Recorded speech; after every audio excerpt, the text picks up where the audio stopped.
One of the busiest crossings into Mexico is the Nogales port of entry, which is pretty much south of the valley. There is a Nogales, Arizona, and a Nogales, Mexico. Reporter Tia Castaneda met one man whose family has owned a home that was originally in Mexico and now stands in Arizona, just separated by a few feet of border fence. Eddie Holler lives in one of the oldest homes in Nogales, Arizona. I was used to living here because my grandfather lived here when I was a kid.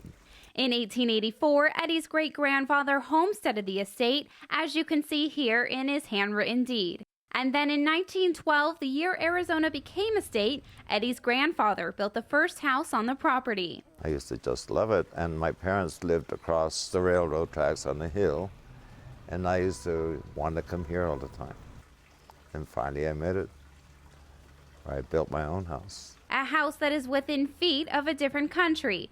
But Eddie says because of the border fence, he doesn't get a look out onto Mexico like he used to. I wish it were better looking. But other than that, it's okay with me.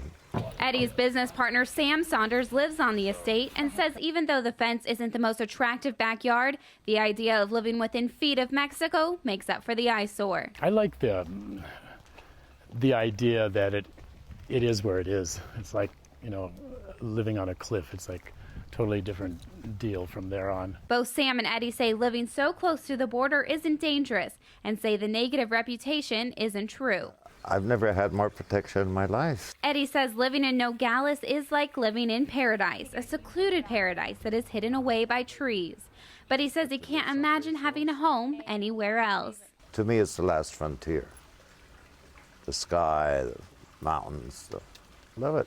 Eddie says that next year he is not only looking forward to celebrating his home's 100-year anniversary, but Arizona's as well. He says because his house is so close to the border, he often sees people trying to jump the border fence and run across his property. But he says he doesn't mind because he's never had any problems. I'm Tia Castaneda, Cronkite News.